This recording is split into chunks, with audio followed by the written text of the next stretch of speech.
Hi friends, welcome back to your channel ఇట్లీ మీ శ్రావణి రవి. ఈ రోజు మన రెసిపీ ఏంటంటే నేను మసాలా మజ్జిగను తయారు చేయబోతున్నానండి. ఇదిగోండి ఒక బౌల్లోని మనం కొంచెం జీలకర్ర, చిన్న అల్లం ముక్క, కొంచెం కరివేపాకు, ఒక పచ్చిమిర్చి వేసుకొని మనం బాగా క్రష్ చేసుకోవాలన్నమాట. ఒకవేళ ఎవరికైనా కారం ఎక్కువ కావాలనుకుంటే ఒక 2 పచ్చిమిర్చి వేసుకుంటే సరిపోతుంది. ఇలాగ మనం క్రష్ చేసుకున్న దాంట్లో నేను కొంచెం వాటర్ వేసుకున్నానండి. ఎందుకంటే ఇలా క్రష్ చేసిన కూడా వేసుకోవచ్చు పెరుగులోని.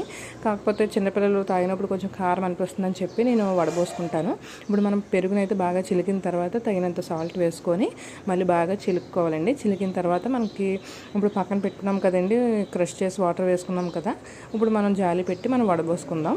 వడబోసుకున్న తర్వాత ఇప్పుడు మనకి మజ్జిగలో ఎంతైతే వాటర్ కావాలో అంత వాటర్ వేసుకొని మళ్ళీ మనం ఒకసారి బాగా చిలుపుకోవాలండి.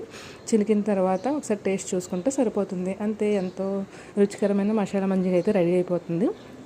చిన్నపిల్లలు కూడా, ఇష్టం లేని వాళ్ళు కూడా తాగుతారనమాట. ఈ ఎండాకాలంలోనే మజ్జిగ పలచగా చేసుకుంటేనే చాలా హెల్త్కి మంచిదండి. ఒకసారి మీరు కూడా ట్రై చేసి